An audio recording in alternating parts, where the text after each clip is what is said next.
Part of being a sports agent is obviously recruiting new talent.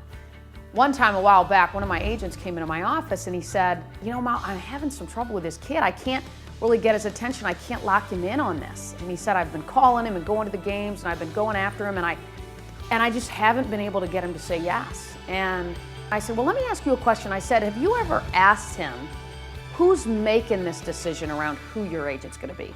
Who's making this decision? And he said, wow, you know, I guess I've never asked that question.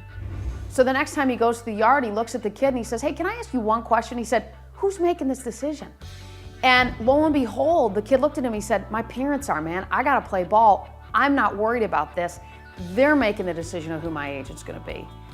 And so he locked in on the parents and he began to sort of build some traction with the parents and got him in and pitched him. And you know, all the other agents that were recruiting the kid had been calling on the parents.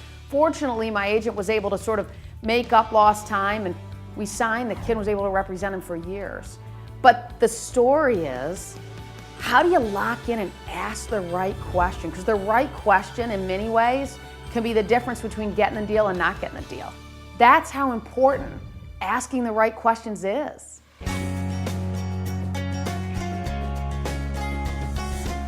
So anybody that's in a service business, I really think we're in the answer business. The only way you get answers is if you ask questions. Questions to me are a platform to learn a lot in sort of a stealth kind of way about what's important to somebody, to really get your head around what matters to somebody. The other thing about questions is it demonstrates your knowledge. So when I was meeting with a golfer, a baseball player, a coach, boy, I tell you what, you got kind of a, what did you think about that call on that 3-2 count last night when you got called ball and it was kind of inside the box and it was a strike? So sometimes by asking questions, you demonstrate what you know. So often people ask questions and then keep talking. So they sort of ask the question, then they keep going and going and going. I think one of the things that we can learn about asking questions and sort of the mastery of that is you can look at two people. Number one is attorneys and two are media people. And one of the things that you'll see, attorneys, they make money by the hour. So I've found that attorneys, they never interrupt you. They ask you a question and they just let you go because they're getting paid when you're talking. The other thing is the media. They love to ask strong, open-ended questions and just let you talk. Because often when athletes are talking to the media or politicians or whatever it might be, they keep going and going and going and they talk themselves into a hole. So the media will let you just keep going.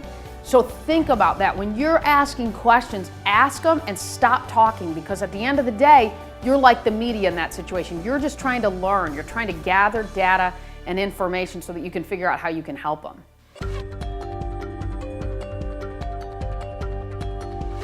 In the worksheets I have for you, I have guidelines on how to build the great questions that you should ask. So I'll actually walk you through examples of the kinds of questions you should ask so that you can ask them in a way that you build a platform to get great data back, to build favor columns and in turn connect with them and build that relationship.